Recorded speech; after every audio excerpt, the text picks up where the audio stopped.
Hi all, welcome back to another episode of Data Never Lie, the podcast or a place where we talk about data, analytics, and marketing. Today, I'm honored and very pleased to have with us Fred Pike. Fred Pike is Northwood resident analytics guru and diehard Google Analytics and Google Tag Manager junkie. Fred is a frequent speaker and educator on GA and GTM, teaching courses on presenting at industry-leading conferences such as Super Week, CXL, Measure Summit, and many more. In his spare time, he plays mandolin, guitar, and bass. So maybe we can set up a band. I play drum, and we can go on. He's the president of the Milwaukee Mandolin Orchestra, with whom he's toured Japan, Venice, and Austria. And he never tell me that he came back to Venice. His favorite human child is the beloved dog Xuxa, I think. Shusha. Shusha, okay. Who makes frequent visit to the Northwood office and regular appearance in Fred presentation and courses. So Fred, thanks to be here, and here we go with some question or exam, as we said off cam.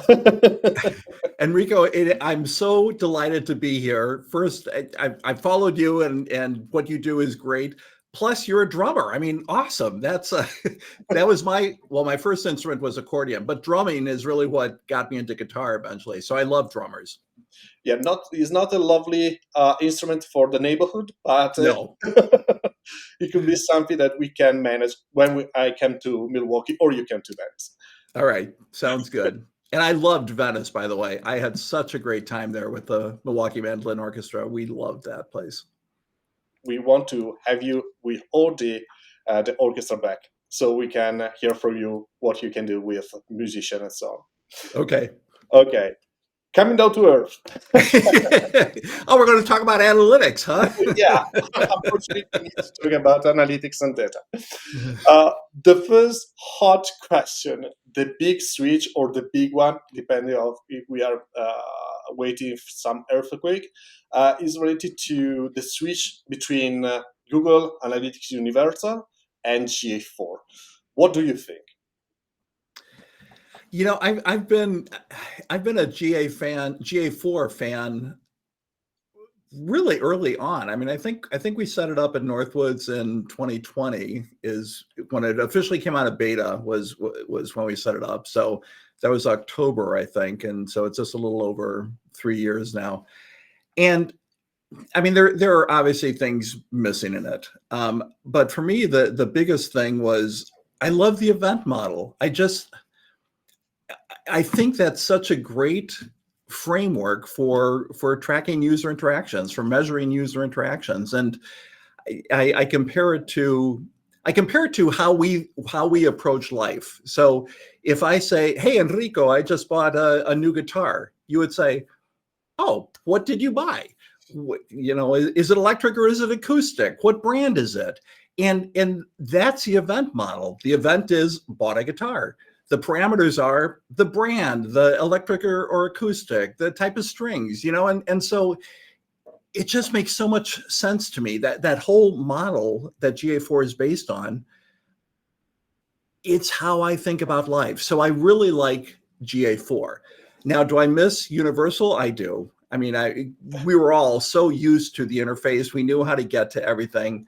And even though I'm in GA4 a lot, it's not as friendly as Universal is. But in terms of actually recording user interactions, measuring user interactions, working with it, oh yeah, give me GA4 any day. Yeah, I'm totally agree with you, and I think I reuse with my customer and our presentation. Your example, so you nailed the point. Okay, so why, in your thoughts, lot of GA4 users, GA Universal users, hate the new GA4? Maybe because we read Twitter or X that GA4 still in beta. Yeah. Well, first, the interface is so different, and terms are so different, and we're used to things like users, which are different on both sides, and it's just they're not the same thing. So I think if you were used to universal analytics and you're forced to go to GA4, which we all were, it's a big change. And if you weren't in analytics all the time, let's say you were not an implementer, but just somebody who used it 3 hours a month or whatever, you had gotten to know it, and now you've got this whole new thing. I don't blame people for hating it, because it was in beta. I don't know. Do they still officially say it's in beta? I think it's got to be out of official beta, right?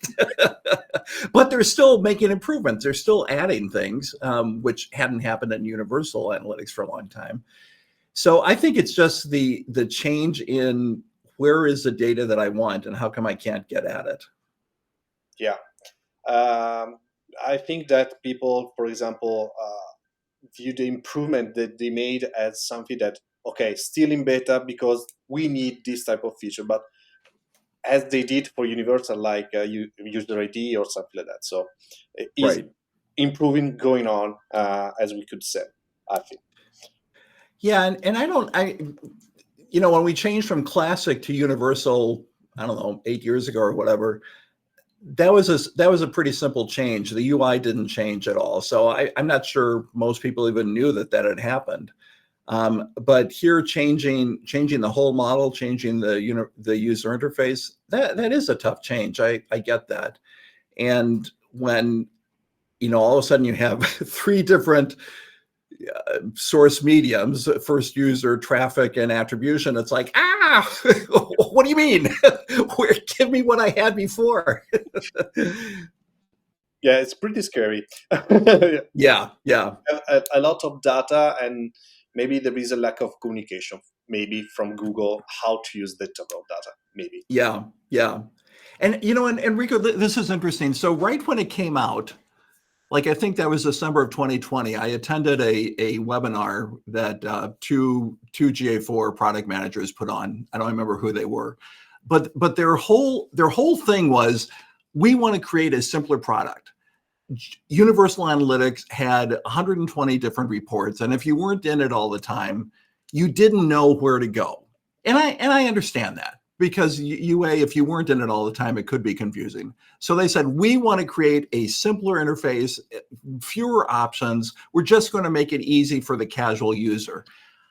I don't think they really succeeded at that, and I think they're making it a little bit more complex now for the people like us who have to use it, who have to implement it.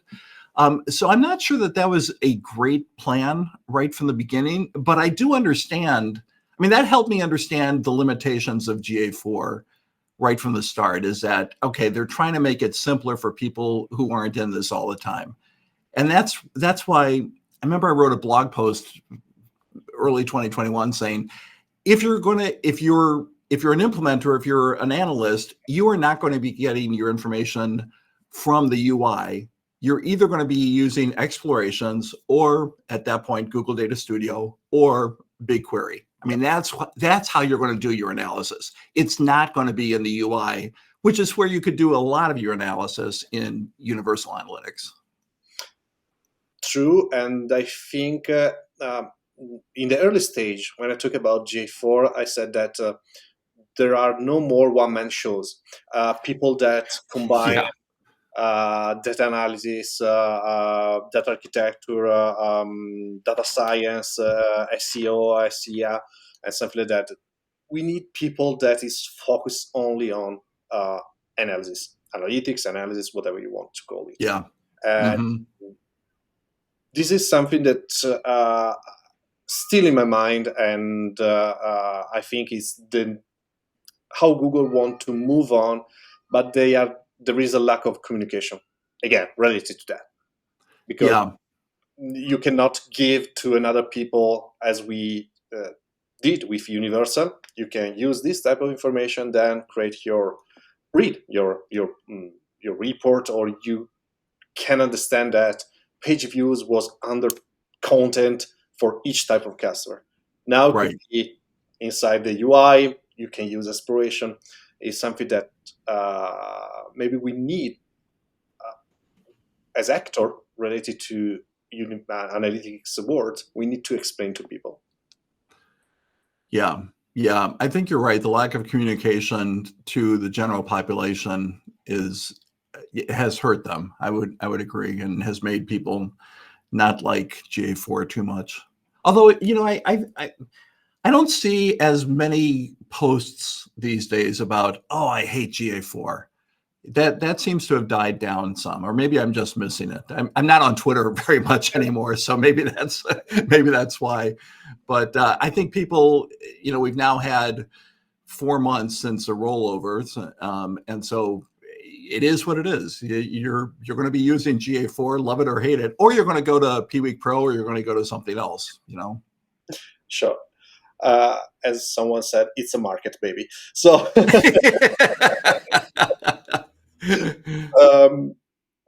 Related to this lack of communication, what's your suggestion to people who want to discover or start using more features or want to approach to GA4 right now? Yeah. In the old days, when you and I got started, we dove in back when we had to crank up our computers with well, whatever. We're not that old, but in the old days, you really had to dive in and kind of figure stuff out for yourself. And I remember when I thought I knew GA originally, and I took my first course from Pep Laja at CXL on CRO. And I mean, that was a great course. He's obviously so knowledgeable. But what I came out of that realizing is that you don't know GA at all, Fred. So even though I thought I did, that's when I really started getting serious about studying it and stuff. I think now we're in such a better position. So if you're just starting off with GA4, I think you have so many options. And first, you can dive in and play around with it. I would encourage that. And maybe even, I don't know, maybe even use the Google Merchandise Shop example, although that is set up so poorly, I'm not sure I would wish that on anybody. But there are so many great courses available. Now, there's the new one that Krista Seiden, and I can't remember who else at Google, but they did one for beginners, basically. So it's free. Krista has her courses, of course, the paid ones. Analytics Mania has awesome ones. My GA4 courses at CXL, I think, are pretty darn good, but there's a siren going by, so I apologize for that. We're on a busy street here. They're not coming after me, believe me. It's not Google coming in to arrest me. And, Jeff Sauer has great courses over at Data Driven U. Denny DiTomoso. There are so many options. And you have your academy. There's so many ways to learn GA4, from a 1-hour introductory course to, a full-blown 12 hours or whatever. So I think if you're just starting with GA4, I think we're in a really good position to get a framework to understand what's going on. And I would encourage that. Even if it's just a free 1-hour course, take it, because that's going to help you understand the event model and what you're seeing and what is showing up in the reports. So that's how I would start these days, and spend some time just having fun, experimenting, trying to figure out what the heck is going on with it. With the staging data, not the prod data. Yeah, exactly. You said that we need a framework or something like that. And you usually, I took your courses in the past, and you usually talk about framework related to GTM and now GA4. Do you have, again, any quick suggestion for the audience related to framework, GTM, GA, how you can bring back everything? Yeah, so are you serious? You actually took one of my courses? Yeah, really. Sorry about that. Yeah, so a framework is kind of, it's maybe a bigger word than it's maybe a bigger word than what I like to think of it. But I think of that either as a framework or as best practices. And I don't like to talk about best practices. Enrico, you've probably heard me say, I don't call it best practices. I call it Fred's practices. Yeah. And it's because these are the things that have worked for me in implementing GTM and implementing GA4, implementing UA, and it's pretty simple at one level. First of all, I'm a huge believer in documentation, and this seems so silly actually to worry about that, but it takes no time when you're creating a new variable or doing something weird in GTM to just add a note saying, I'm doing this because of whatever. Or, hey, I read a great Analytics Mania blog that suggested this approach. Here's a link to that blog. Here's why I'm doing that. And I discovered that lesson when I took over a client's GTM container years ago. And it was a big container. I was struggling to figure out what was going on. And one of the notes on one of the variables said, Larry read this in a blog. And it's like, well, who the heck is Larry and what blog and what are we trying to do here? And and I ultimately ended up meeting Larry, and he's a great guy. But that really sparked something in my mind. It's like, okay, let's use notes, let's use documentation, and let's explain what's happening, not only for other people like me that are coming in later, but for the me that is coming in 6 months from now to try to figure out what the heck did you do, Fred? Why did you do it this way? And so that's just I get so choked up about this topic. I can't even speak. Please do documentation. I was working with a client the other day. They have a large support staff, and they've got this huge custom JavaScript variable that is not documented in the code, that is not documented in the notes, and it wasn't working. It wasn't giving us the results that we were trying to do. The person who wrote it is long gone. It's like, God help me, just add a frickin' note. Help us understand what's going on here. It's not hard. So that's part of it. The other thing that I absolutely love, and this is kind of a framework too, is adding the tag name in GTM to what the GA4 tag is. Because then when there are so many ways you can get events in GA4. You can get them through GTM, you can get them through GTag, you can get them through the audience, you can get them through measurement protocol, you can get them through the add or modify events in the admin. And if you're trying to debug where something came from, it's like, tell me where this came from. How did this show up in GA4? And so just adding a tag name is at least going to tell you if it came from GTM. You can also add a tag name to the add or modify events in the admin, which I don't suggest that you use those, but if you do, add a tag name that it's coming from there. Just help yourself figure out where these things are coming from.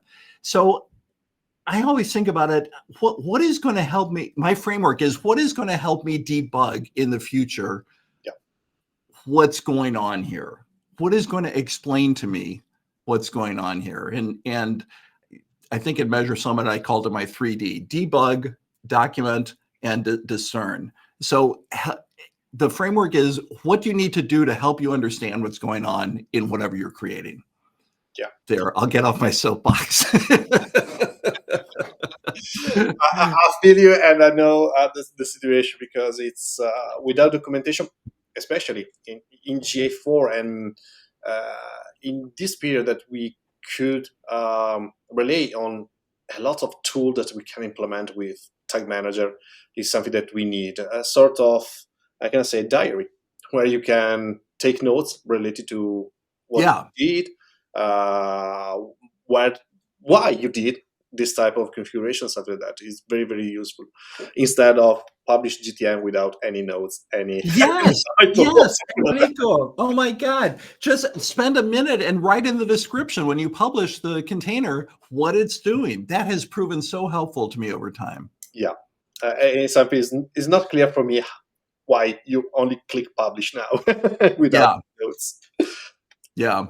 It's one of the secrets of Fatima, I think. I don't know either. So, another question related to GA4 and the Google Analytics world is the introduction of BigQuery for everyone. Um, what do you think about this type of connection between GA4 and BigQuery? Is a move that Google want to make to, I'm gonna say, increase the data where you can rely on, or you can do something, or is only related, for example, to the I'm gonna say data retention for GA4 standard? Yeah. So I don't know which drove it, but if because of the data retention settings, if you're on the free version, the maximum is 14 months, as you know. Um, I think making that BigQuery link is really critical. I think first it's relatively easy. It's going to be low. It's going to be free for most websites in most instances, because the free tiers are so large. I mean, you can go crazy with queries and stuff, but in general, even some of my larger clients are paying 13 cents a month or something. Yeah. So I think that's really one of the nice advantages of GA4 is making that BigQuery link.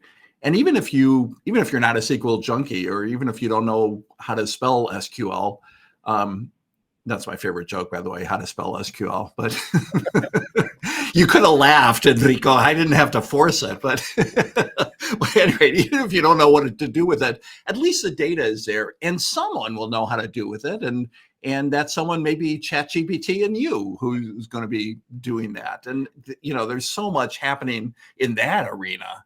So I think it's I'm not sure why Google set that up, but I'm sure glad they did. And I think it's really critical. It's not critical, but it's a really great idea to link up your GA4 data with BigQuery. Yeah, I think And you had a great webinar on that at Measure Summit too, so I know you're a fan.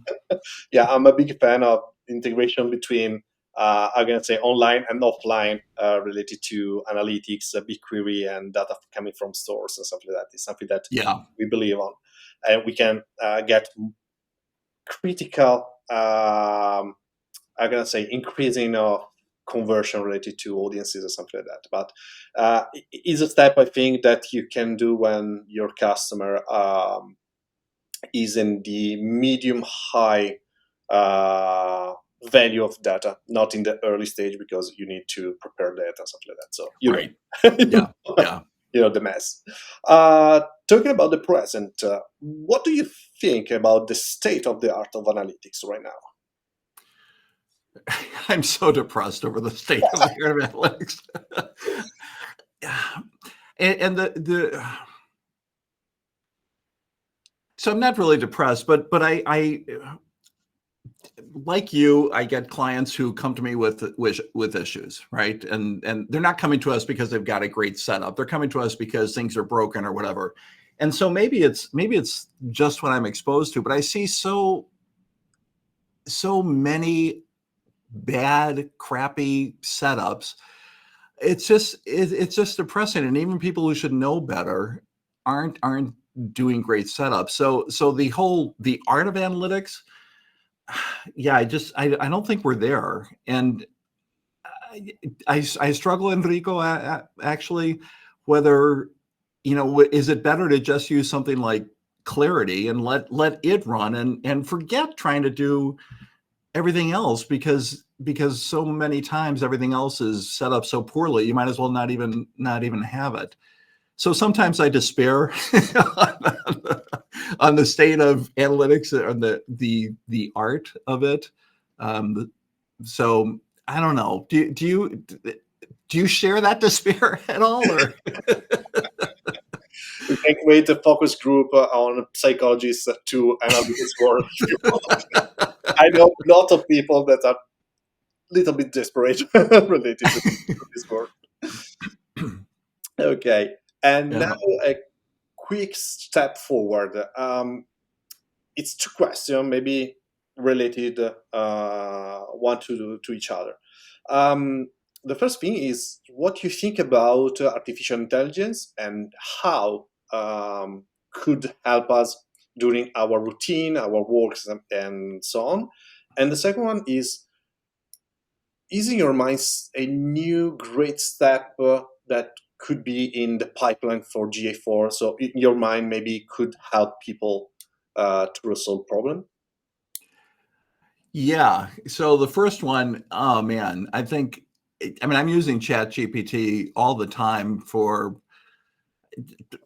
all types of things. I've written some. I'm not much of a SQL person, but I've used ChatGPT to write SQL queries for me, and I know the GA4 event model well enough. I understand how data is stored there and everything, that I can recognize when ChatGPT goes astray and help correct it and stuff like that. So I've spent a lot of time with that. Use it for silly things like regex and Excel formulas. I know Excel pretty well, but sometimes using ChatGPT for stuff that helps. I've helped it. I'm using it, I think, like many people are. I use it to help hone presentations, point out things that are missing in a course that I'm offering or whatever. So I don't use it to write blogs or anything like that, but I do use it to run ideas past it. And I think the $20 I spend on ChatGPT a month is the best bargain I have ever spent. It is so worth it. So for me, I find it extremely, extremely helpful. Yeah. And you when you work with it, you recognize its failings. Like it doesn't remember things from a long time ago. It's often wrong, and you would see that. I don't see it as often anymore, but you would see when you ask a GA4 question, you would see UA answers come up, and that seems to have gotten better. I think, at least I'm not seeing bad stuff like that.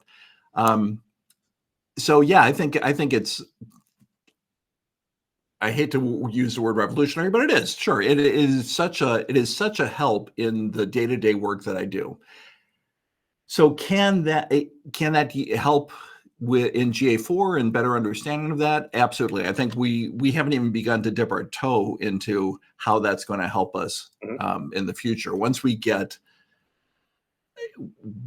gets access to our data, for example, there might be able to be things that we can pull out of it incredibly. So feel like I'm struggling for words here, but yeah, so I use it all the time. I'm pretty darn impressed with it. Yeah. So Fred, where we can hear from you? So the best place is probably on LinkedIn, where I'm. What am I? I was really active on Twitter before, and I hardly ever go to it now. Let's see what on LinkedIn. It's just Fred Pike /IN/Fred Pike. No spaces, no underscores or anything. And on Twitter, X, I'm at Fred_Pike. But LinkedIn is going to be the better one, I think. Okay. So guys, follow this man because you can learn a lot from him. And for the audience, stay tuned for another episode, maybe next week or in the next 2 weeks. And Fred, thanks again to be here and to share your knowledge. Enrico, this was great. Thank you so much. Really appreciate it. See you.